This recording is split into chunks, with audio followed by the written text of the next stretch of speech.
소년 삼국지 제67화 허도의 그림자, 거사의 서막. 허도에 들이운 조조의 그림자가 걷히는 듯 보였지만 그것은 폭풍 전야의 고요함일 뿐이었다. 유비는 제갈량의 지혜를 빌려 더욱 철저하게 평범한 한량의 삶을 연기했고 조조는 그런 유비를 더는 경계하지 않는 듯했다. 하지만 수면 아래에서는 조조를 향한 칼날이 더욱 날카롭게 벼려지고 있었다. 동승, 마등, 길평 등 조조 타도를 맹세한 이들은 은밀히 모여 거사를 위한 마지막 준비를 다지고 있었다. 마등의 고뇌, 그리고 서량의 동향. 허도에서 멀리 떨어진 서량, 마등은 자신의 막사에서 고심에 잠겨 있었다. 그는 조조의 부름을 받고 허도에 와 있었지만 그의 마음은 늘 고향 서량에 있었다.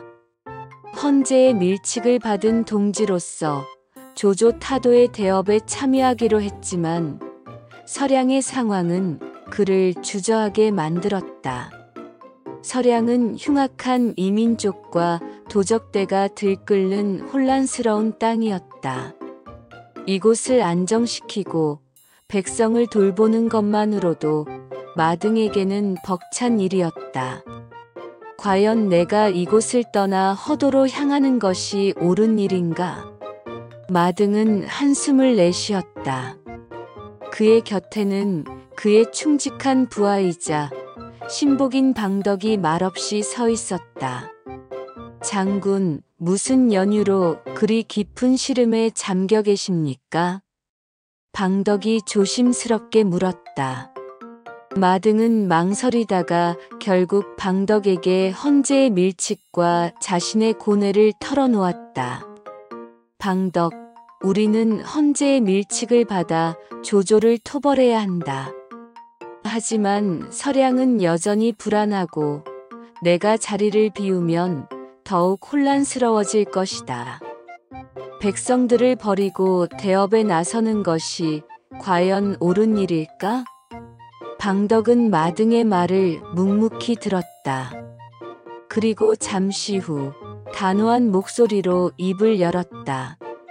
장군, 소장도 장군의 고뇌를 이해합니다. 하지만 천하가 안정되어야 백성들 또한 평안을 찾을 수 있습니다. 조조가 천자를 농락하고 천하를 어지럽히는 한 서량 또한 온전히 평화로울 수 없을 것입니다. 소장이 남아서 서량을 지키고 장군께서는 대업을 완수하여 돌아오시는 것이 백성들을 위하는 진정한 길이라 생각합니다. 방덕의 말에 마등은 비로소 결심을 굳혔다. 그의 눈빛에는 다시금 의지가 타올랐다. 고맙다, 방덕. 내 말이 옳다. 나는 대업을 위해 허도로 갈 것이다. 서량은 자네에게 맡기겠네.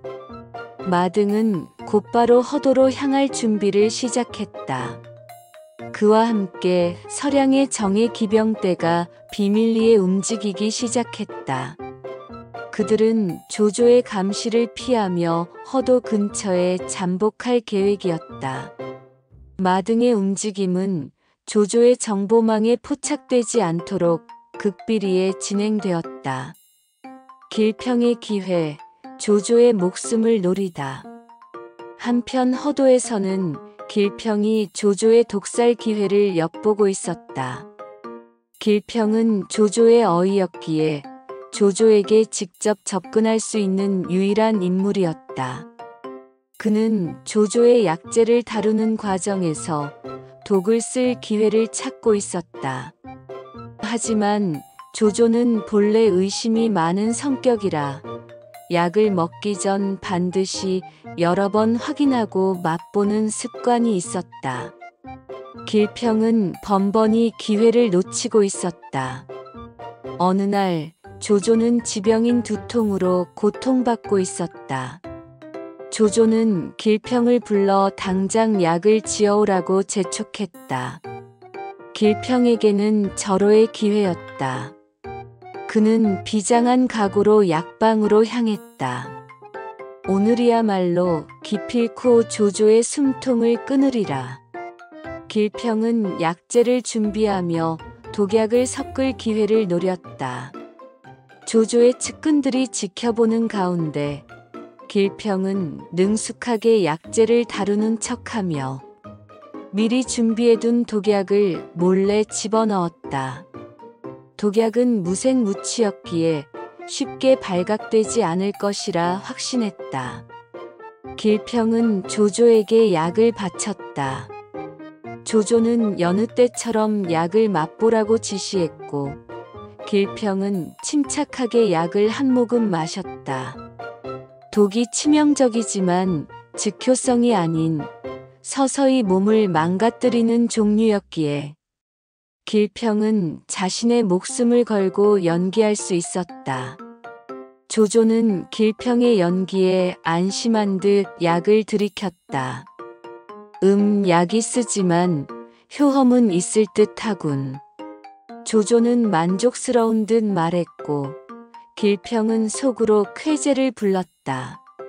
하지만 길평은 자신의 얼굴에 스쳐 지나간 미묘한 표정을 조조가 놓치지 않았음을 알지 못했다. 조조의 깊은 눈빛 속에는 여전히 풀리지 않는 의심의 그림자가 드리워져 있었다. 거사의 날을 기다리며 유비는 여전히 평범한 삶을 연기하며 조조의 감시를 따돌렸다. 그는 밭일을 하고 술을 마시며 시를 읊는 등 조조가 예상하는 한량의 모습 그대로였다. 조조는 유비의 이러한 모습에 완전히 속아 넘어간 듯했다. 그러나 유비와 동지들의 마음속에는 조조 타도라는 하나의 목표가 확고히 자리 잡고 있었다. 마등은 서량에서 은밀히 군사를 이끌고 허도 근처로 이동 중이었고 길평은 조조에게 독을 먹이는 데 성공했다. 이제 남은 것은 동승의 계획대로 거사를 일으킬 적절한 시점을 찾는 것뿐이었다.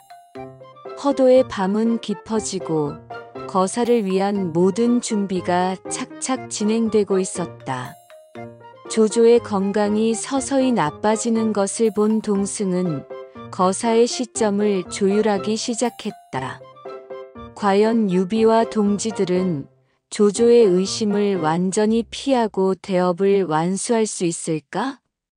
그리고 조조는 자신을 향해 조여오는 거대한 음모의 그림자를 언제쯤 알아차리게 될까?